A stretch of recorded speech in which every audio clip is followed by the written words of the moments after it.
부활하신 예수님은 40일간 10여 차례 정도 제자들을 만나서 가르치시며 친히 살아계심을 증거하셨고 하나님 나라의 일을 가르치셨습니다. 그러면서 유달리 강조하신 말씀이 뭐였냐면 예루살렘을 떠나지 말고 하나님이 약속해 주신 성령을 기다리라라고 하는 말씀이셨습니다. 왜냐하면 성령 강림이 예루살렘에서 임하고 예루살렘에 임하신 성령은 제자들에게 성령 세례를 베풀어 주실 것이기 때문에 그렇습니다.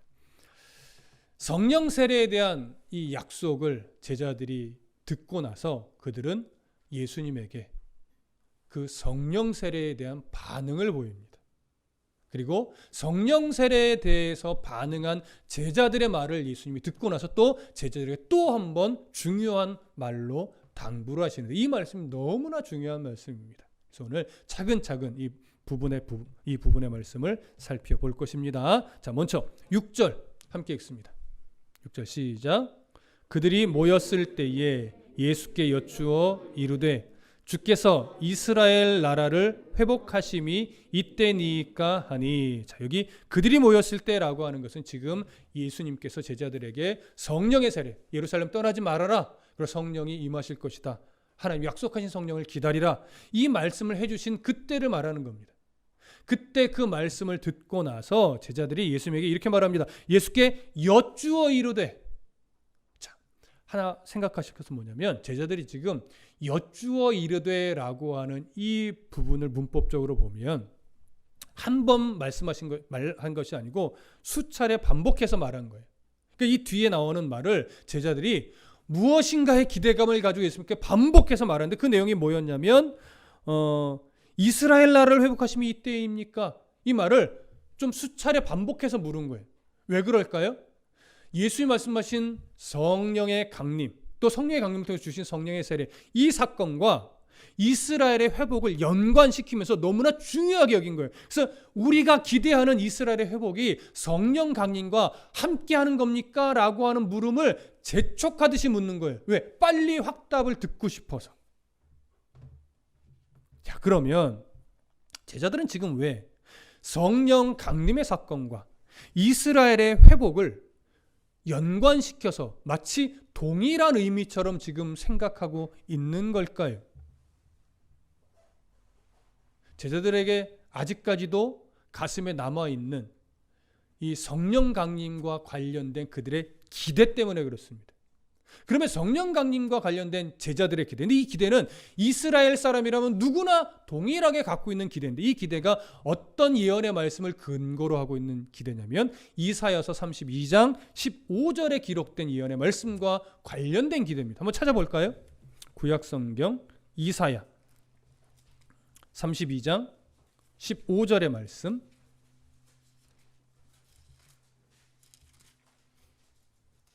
32장 15절의 말씀 함께 읽습니다. 32장 15절의 말씀 찾으셨으면 함께 읽습니다. 시작. 마침내 위에서부터 영을 우리에게 부어 주시리니 광야가 아름다운 밭이 되며 아름다운 밭을 숲으로 여기게 되리라. 이 말씀은 어떤 예언의 말씀이냐면 황폐해진 예루살렘 성이 성령의 오심으로 말미암아 회복될 것을 예언하고 있는 말씀이에요. 이 예언의 말씀을 제자들은 또 이스라엘 백성들은 어떻게 여기고 있었냐면 이스라엘의 정치적인 회복으로 여기고 있었던 겁니다. 그러니까 정치적 회복이란 건 당시 이스라엘 백성들 입장에서 어떤 의미예요? 로마의 압제에서 벗어나 독립국가를 이루는 이 부분으로 이해를 하고 있는 겁니다.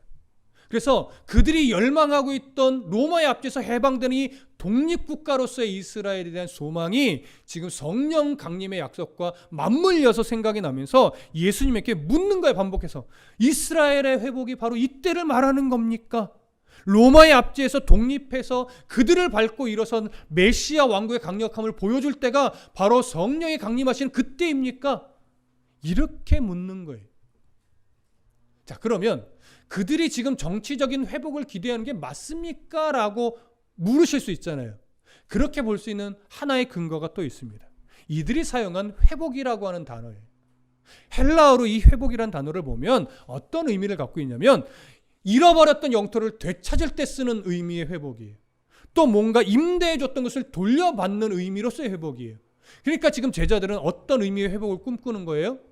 잃어버렸던 이스라엘 나라의 독립, 주권, 이것을 회복하는 의미로서의, 돌려받는 의미로서의 회복을 지금 기대하면서 예수님께 묻는 거예요. 성령 강림이 오시면 이스라엘이 이제 비로소 로마의 압제에서 벗어나서 강력한 독립국가를 이루는 겁니까? 우리에게 이제 정치적인 자유가 생기는 겁니까?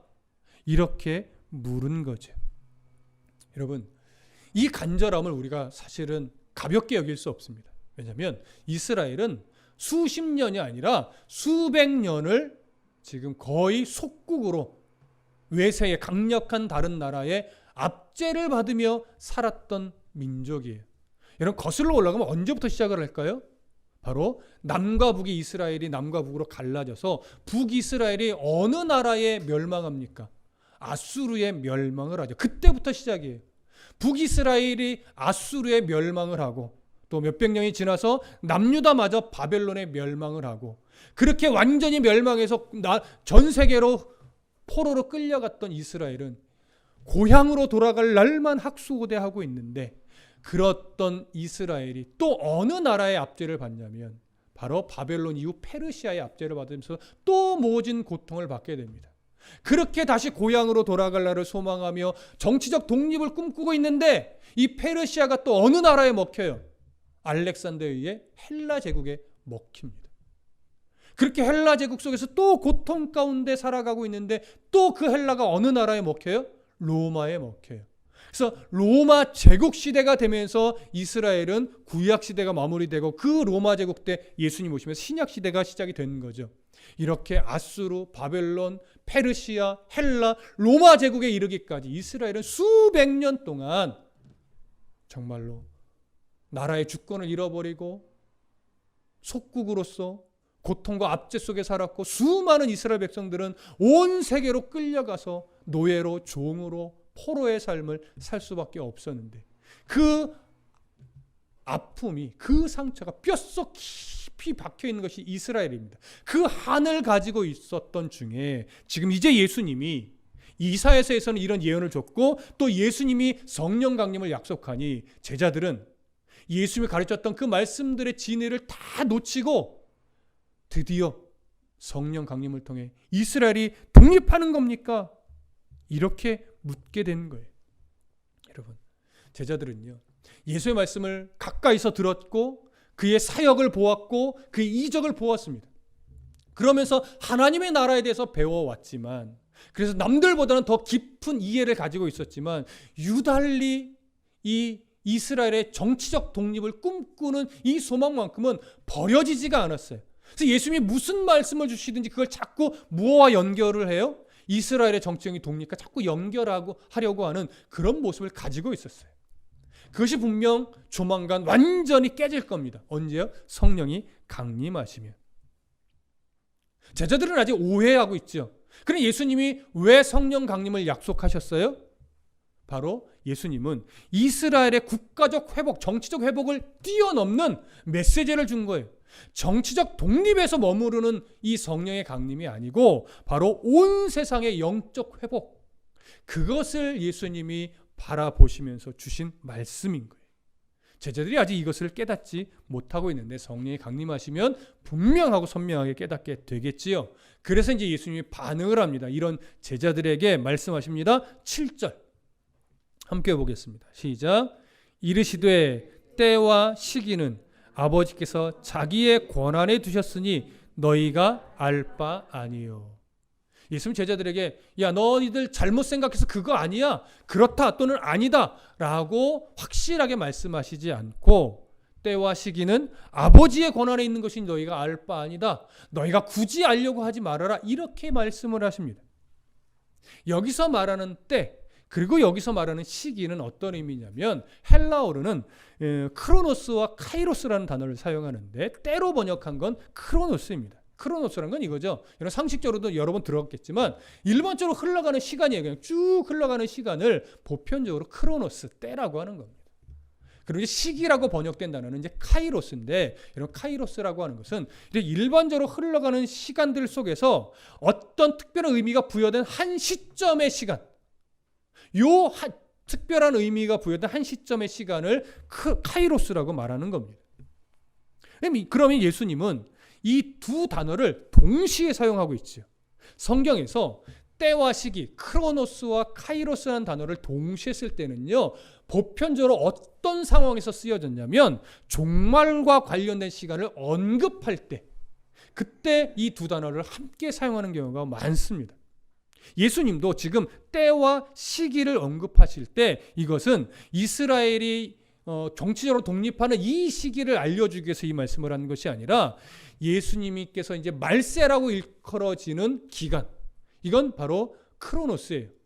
예수님의 초림부터 언제까지의 기간을 말세라고 말해요? 재림 때까지. 이 전 기간이 크로노스의 시간 속에서 흘러가는 거예요. 그냥 어디를 향해서? 예수님의 재림 때를 향해서 흘러가죠. 그래서 이 시간의 끄트머리에 이제 역사가 종말되는 시점에 예수님이 재림하시면서 역사가 끝이 나죠. 이 끝이 나는 마지막 때 이 시간이 바로 카이로스예요. 그러니까 예수님은 말세의 기간 중에 언젠가 예수님의 재림하시는 그때가 바로 역사의 종말의 시점이고 예수님의 재림의 시점인데, 이 기간 동안 너희들이 관심을 둬야 될 것은 이스라엘의 정치적 독립이 아니라 온 세계에 복음이 전해져서 영적으로 모든 이들이 죄와 사망의 올무에서 벗어나서 해방되는 것, 그렇게 해방되어 주님의 마지막 때를 맞이하는 것, 이것을 기대해야 된다. 이것을 가르쳐주고 싶은 거예요. 그래서 때와 시기에 대한 권한은 누구에게 있으니 너희가 생각할 필요 없다? 하나님 아버지께 있으니 너희가 알 필요가 없다. 너희가 앞으로 알아야 될 것은 그것이 아니라 이제 지금부터 내가 하는 말이 있는데 그것을 더 집중해서 너희가 듣고 그것만큼은 어느 순간 한순간도 잊어버려서는 안 된다. 이 말을 하고 싶은 거예요. 제자들은 지금 예수님이 그래? 이스라엘 정치적 독립은 이런 의미야 라고 말해줘도 깨닫지 못해요. 언제 깨달을까요? 성령이 강림해 주셔야만 그때 깨달을 것이기 때문에 지금 이 부분에 대해서 언급하지 않는 거예요. 그리고 그들의 시선을 어디로 돌려요? 이 뒤에 하는 말. 이 뒤에 하는 말은 하나입니다. 결국 너희들이 죽을 때까지 증인의 삶을 살아야 된다라고 하는 거예요. 어디로? 온 유대와 예루살렘과 유대와 사마리아와 땅 끝까지. 자, 그 부분 우리가 너무나 잘 알고 있는 부분이 바로 8절입니다. 함께 읽겠습니다. 8절 시작. 오직 성령이 너희에게 임하시면 너희가 권능을 받고 예루살렘과 온 유대와 사마리아와 땅 끝까지 이르러 내 증인이 되리라 하시니라. 자, 오직으로 번역된 헬라어는 알라라고 하는, 이건 그러나라고 하는 의미입니다. 앞에서 말한 부분을 다시 뒤집어서 강조하는 건데, 자, 때와 시기는 너희들이 알 바 아니다. 그건 기억할 필요도 없다. 생각할 필요도 없다. 그러나 이렇게 되는 거예요. 그러니까 중요한 건 뭐예요? 때와 시기를 아는 부분이에요. 이 뒤에 말하는 부분이에요. 뒤에 말하는 부분이죠. 그래서 뒤에 말하는 예수님의 강조점은 너희가 성령이 너희에게 임하시면 너희가 권능을 받게 될 건데, 권능을 받게 되면 예루살렘과 온 유대와 사마리아와 땅 끝까지 이르러 너희들이 내 증인이 되는 거야. 증인의 삶을 살아야 되는 거야. 이게 가장 중요해. 이렇게 지금 말씀을 하시는 겁니다. 자, 그러면 이것이 이제 제자들에게 주는 최종적인 지상 명령이고 이것이 결국 사명인데, 이 사명은 결국 우리들에게까지로 이어져 내려오고 있는 사명이라고도 말할 수 있어요. 근데 이 사명을 감당할 때 전제 조건이 하나 있어요. 그게 뭐냐면 성령이 너희에게 임하시면이에요. 성령이 너희에게 임한다라고 하는 것은 성령의 세, 5절에서 언급된 성령 세례와 동일한 의미죠. 성령 세례라고 하는 것은 기본적으로 우리가 죄악 가운데서 거듭난 백성이 되는 거예요. 다시 태어나는 거죠. 중생하는 거죠. 그렇게 다시 태어나는 건데 예수님은 여기서 무엇과 함께 썼어요? 성령의 충만과 사실을 함께 사용하고 있는데, 기본적으로 성령이 우리에게 주시는 그 권능을 덧입는 것은 어떤 전제가 필요하냐면 성령 세례를 통해서 우리가 거듭난 백성이 되는 것, 이것이 전제 조건이에요. 다른 말로 하면 거듭난 백성이 아니면, 하나님의 자녀가 아니면 성령의 권능을 받을 수 있다 없다? 없다. 그러니까 제자들이 성령의 권능을 힘입어서 증인의 삶을 살아가기 위해서는 무조건 뭘 받아야 돼요? 성령의 세례를 받아야만 하는 거예요. 그러니까 예루살렘에 머물러야죠. 그리고 성령의 강림을 통해 성령 세례를 받아야죠. 그렇게 성령 세례 거듭난 백성만이 성령의 권능을 받게 되는데, 그러면 성령이 주시는 권능은 뭘까요? 뭘 권능이라고 하는 걸까요? 얼핏 생각하면 이렇게 들 수가 있어요. 성령의 권능은 바로 하나님의 어떤 큰 일을 해낼 수 있는 어떤 특별한 은사적 힘, 이렇게 여길 수 있는데, 그것이 틀린 것은 아니지만 성령이 주시는 권능의 우선적 내용이 이런 은사적 힘을 말하는 것은 아닙니다. 바로 예수님이 강조하신 증인의 삶, 내 증인이 되리라 할 때 이 증인의 삶을 지속적으로 살아갈 때 필요한 모든 능력을 말해요. 그럼 여러분, 우리가 증인으로서, 하나님의 자녀로서 하나님의 나라를 증거하며 살아가는 증인으로서 살아갈 때 가장 필요한 능력이 뭘까요? 가장 필요한 능력. 말만 하면 다 이루어지는 것? 막 손만 갖다 대면 병이 낫는 것? 여러분, 그런 것 아닙니다. 손만 갖다 대도 병이 낫는다고 해서 예수를 믿게 되는 것 아니라는 거 여러분 잘 아시죠? 그러면 이제 그런 신위에 빠지지 하나님을 믿는 방향으로 나가는 일은 사실 극히 드뭅니다. 정말 필요한 성령의 권능은 뭐냐면, 내 안에 어떠한 상황 속에서라도 그리스도의 증인으로서 살아가는 데 필요한 내적 확신, 흔들리지 않는 확신, 이걸 가지고 살아가는 것이 성령의 권능이에요.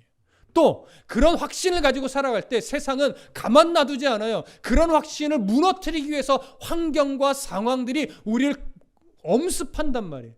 우는 사자처럼 삼킬 자를 찾는 사탄으로 인해서 우리가 그 확신이 꺾일 만한 상황이 수없이 펼쳐져요. 그럴 때마다 우리가 인내로서 견뎌낼 수 있는 믿음의 인내, 이게 성령의 권능입니다. 아주 중요한 권능. 이런 믿음의 내적 확신과 인내할 수 있는 믿음의 힘, 이것을 누가 주시는 거예요? 성령이 주시는 거예요. 이것이 바로 증인으로서 삶을 살아갈 때 가장 필요한 성령이 주시는 권능입니다. 이런 권능을 가지고 증인으로서 살아갈 때 때로는 복음을 위해 어떤 은사적 은혜도 주시기도 하는 것뿐이에요. 그런데 이런 은사적 은혜가 성령이 주시는 권능의 주된 내용이라고 생각한다면 그건 오해라고 하는 거예요. 무슨 말씀 이해되시죠? 그래서 우리가 필요한 증인으로서 삶을 살아갈 때 필요한 내적 확신과 인내의 힘, 그리고 그 과정 속에서 때로는 필요할 때 주시는 은사적 은혜, 이런 것들이 결국은 무엇을 위해서 사용되는 거냐면 증인의 삶을 위해서 사용되어야만 합니다. 하나님의 나라를 증거하고 예수 그리스도를 보여주고 복음을 위해서 이것들이 사용될 때 비로소 권능으로서 역할을 하는 거지, 이것이 자기를 드러내고 자기 만족을 위해서 사용될 때는 성령이 주시는 권능이라고 볼 수 없는 겁니다. 자, 우리는 이런 은혜 속에서 성령이 주시는 권능을 가지고 비로소 증인의 삶을 살아갈 수 있게 되는 건데, 예수님은 그러한 권능을 말씀하시면서 이제 성령의 권능을 받은 성도들이 증인으로서 살아갈 때 어느 영역에서 증인으로 살아가야 하느냐, 이제 영역에 대한 말씀을 합니다. 자, 그 영역이 어디예요? 예루살렘과 온 유대와 사마리아와 땅끝까지 이르러 증인이 되는 거예요. 자, 우리는 모두가 다 한 번 이상쯤은 이 말씀의 은혜를 받아서 그래, 내가 선교적 삶을 살아야지, 선교 지향적 삶을 살아야지 라고 하는 결심을 했던 경험이 있을 겁니다. 또 이런 결심 때문에 어떤 분들은 해외 선교를 담대하게 나가기도 하지. 오늘날의 성도들에게 이 말씀이 참 은혜로 다가왔는데, 당시 이 말씀을 처음 듣고 있는 제자들은 은혜로 다가왔을까요? 당황스러움으로 다가왔을까요? 여러분, 이 말씀을 처음, 그것도 예수님의 목소리로 들었던 제자들은 이거 한없는 은혜로 받은 게 아니에요. 당황스러움으로 받았어요. 여러분, 왜 당황스러움으로 받았을까요? 제자들이. 그들이 증인으로서 삶을 살아가야 하는 영역에 대한 이해가 말씀이 자기들의 이해와 충돌이 일어났기 때문에 그래요. 그럼 제자들은 복음이 전해져야 될 영역에 대해서 어떻게 생각하고 있었을까요? 그들은요, 아직까지도 복음 전파의 영역을 이스라엘로, 복음 전파의 대상을 유대인으로 국한하고 있었던 거예요. 그러니까 예루살렘과 온 유대를 넘어서 사마리아 그리고 땅끝까지 전하라고 하니까 거기서 제자들은 뭔가 충돌이 생겨난 겁니다.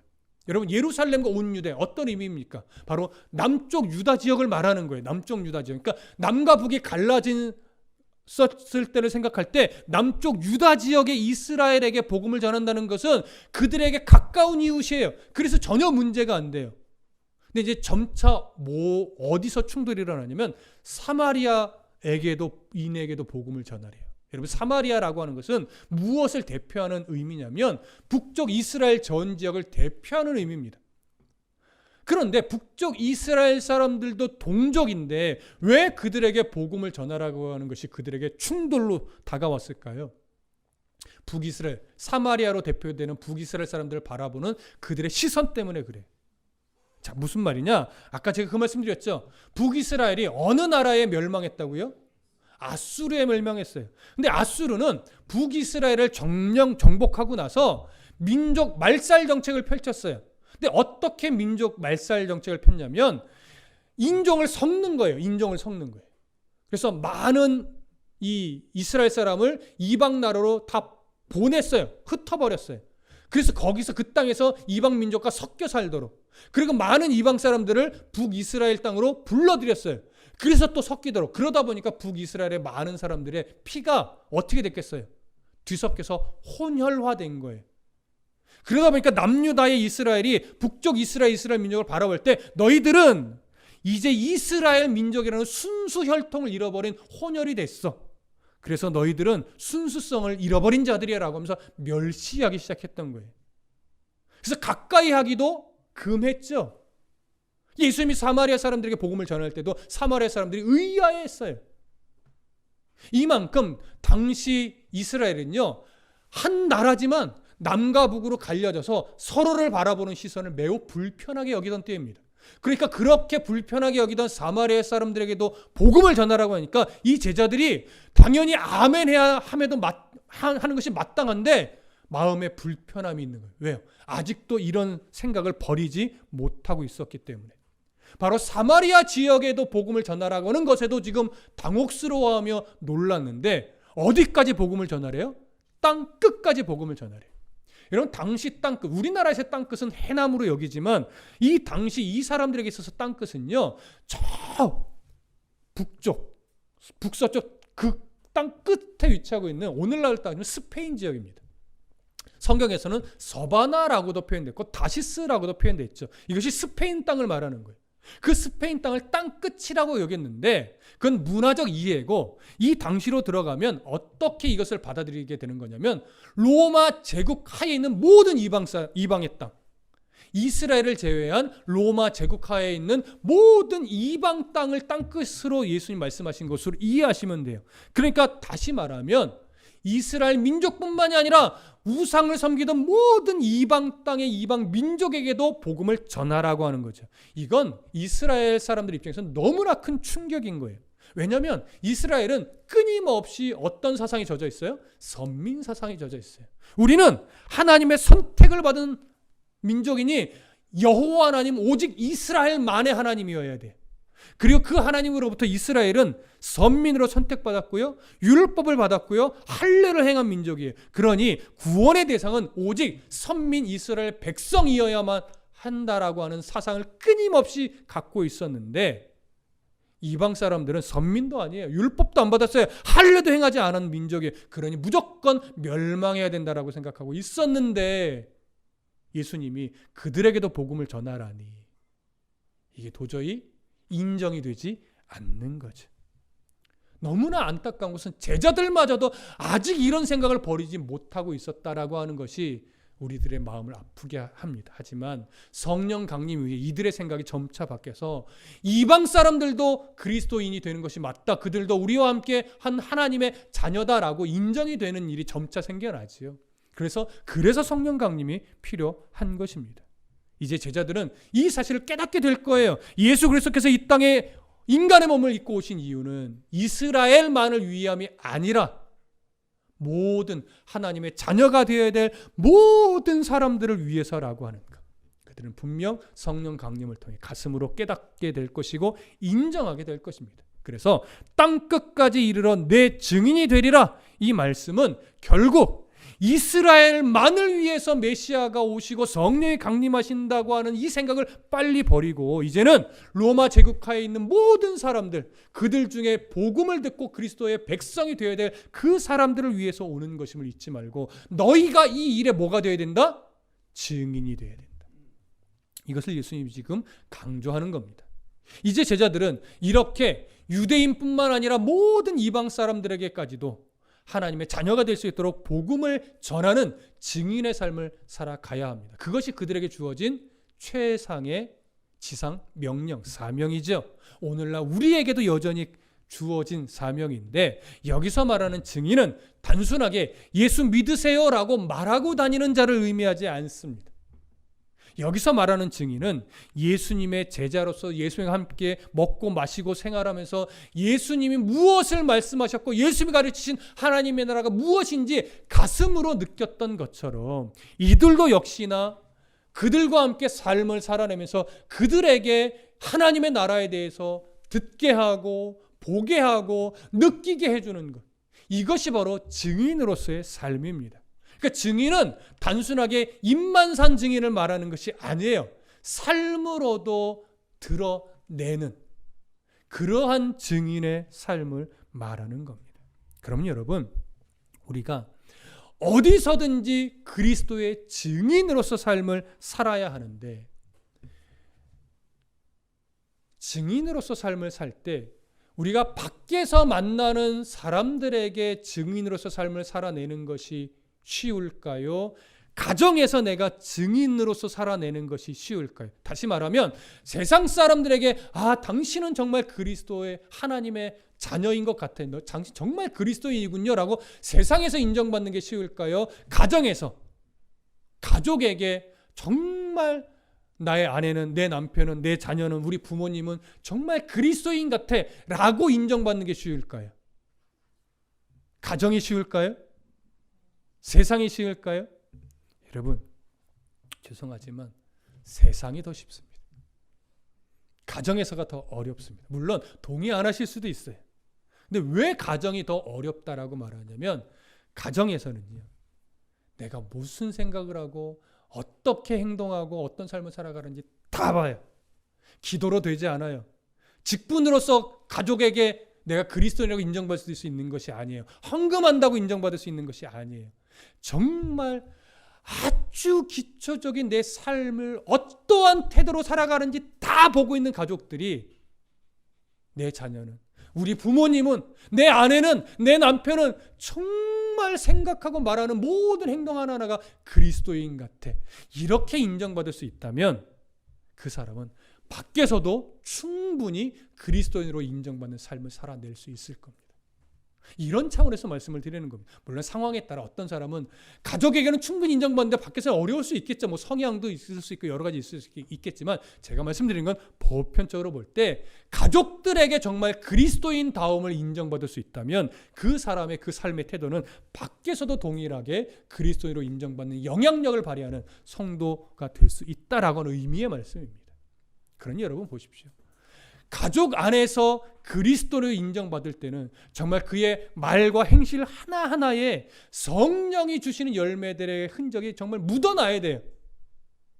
이건 가식으로 돼. 가족들에게 가식으로 인정받을 수 없잖아요. 가족들에게는 그렇게 우리의 삶이 자연스럽게 그리스도인으로서의 모습이 묻어나는 그 가족이라는 울타리 안에서 내가 인정받을 수 있다면 그 성도의 삶은 밖에서도 충분히 인정받을 수 있는, 그러면서 증인의 흔적을 나타내고 증인으로서의 영향력을 드러내는 그러한 삶이 될 것이라는 의미입니다.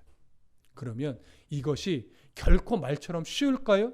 쉽지 않죠. 그래서 항상 누구의 도움이 필요합니까? 성령의 도움이 필요합니다. 이것이 바로 오늘 본문에서 말하는 성령의 권능이에요.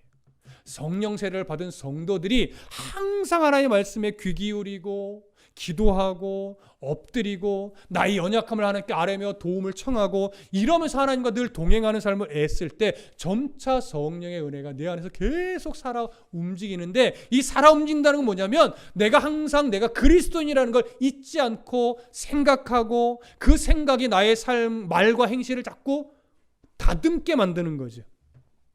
여러분, 이렇게 살아나갈 때, 이렇게 내가 성령의 간섭하심을 통해 말과 표정과 행실을 하나님에 의해 간섭받으며 살아갈 때, 그런 간섭하심을 통해 내가 살아가는 흔적이 누군가에게는 바로 복음으로서 영향력을 미치는 거예요.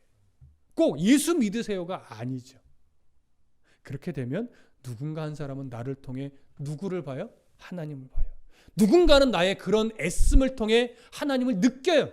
누군가는 그런 나의 노력을 통해서, 성령의 도움을 따라 행하는 그런 노력을 통해서 하나님의 음성을 듣기도 합니다.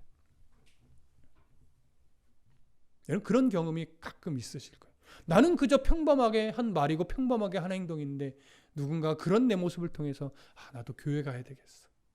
당신을 보니까 내가 정말 하나님이 살아계신 것 같아. 이런 소리를 들을 수 있도록 우리가 살아내야 됩니다. 그러니까 이런 범위까지, 이런 수준까지 우리가 자라나기 위해서는 얼마나 많이 참아야 될 것이며, 얼마나 많이 양보해야 될 것이며, 얼마나 많은 순간 용납하는 삶을 살아야 되겠습니까? 그래서 이것이 내 힘으로는 참 어렵다, 때로는 불가능하다라고 말하는 겁니다.